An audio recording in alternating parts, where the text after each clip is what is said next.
ఇక్కడ bus stop దగ్గర దిగాము. చూస్తుంటే మళ్ళీ ఫిబ్రవరి నాటి పరిస్థితులు ఏదో ఒకసారి రిపీట్ అవుతుందేమో అనిపిస్తుంది. జూబ్లీ హిల్స్ చెక్ పోస్ట్ తాలూకు పెట్రోల్ బంక్ దగ్గర. అంటే ఇలా ఎందుకు అంటే అక్కడ సిగ్నల్ పడి ఉంటుంది కాబట్టి జామ్ అవుతుంది, ఇది ఓకే. బట్ ఈ ముందుకు వెళ్తే పెట్రోల్ బంక్ దగ్గర ఏమైనా నో స్టాక్ ఏమైనా ఉందా లేదా చూడాలా. ఆంధ్రప్రదేశ్ తాలూకు ప్రభావం మిగిలిన రాష్ట్రాల మీద పడుతుందో లేదో కానీ వచ్చే దారిలో షేక్పేట మెఫిల్ దగ్గర ఒక పెట్రోల్ బంక్, అదే ఆ జేఆర్సీ కన్వెన్షన్ హాల్ ఎదురుగా ఒక పెట్రోల్ బంక్ దగ్గర అయితే నో స్టాక్ ఉంది. మరి ఇక్కడ పరిస్థితి ఏంటి అనేది మనం చూద్దాం.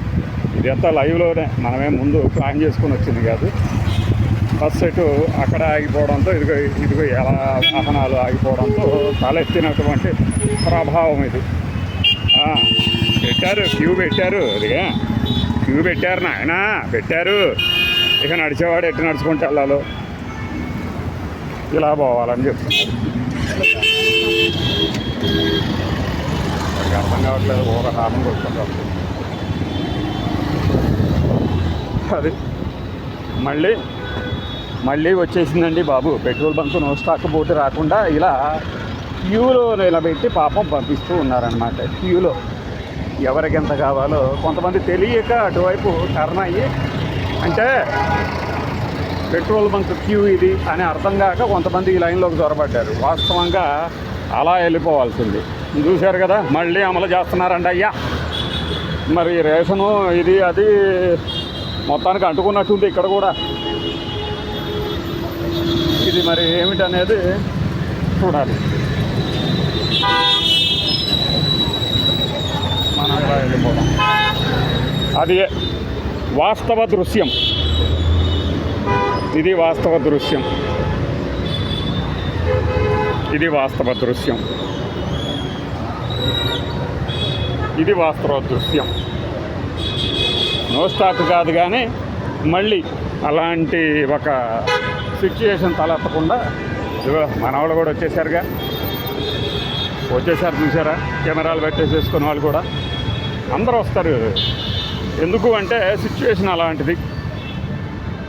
అది హైదరాబాద్లో కూడా ఇక మళ్ళీ నో స్టాక్ అని చెప్పలేదు కానీ మళ్ళీ ఒక క్రైసిస్ సిచ్యువేషన్ అనేది ఏర్పడబోతుందేమో అనే ఒక డౌట్తో ముందస్తుగానే వీళ్ళందరూ ముందస్తు జాగ్రత్తగా ఈలాగున క్యూ లైన్లో వస్తూ ఉన్నారన్నమాట. మరి ఇదంతా పెట్రోల్ కోసం కాదు, ఇదైతే మామూలు జంక్షన్ దగ్గర ఇది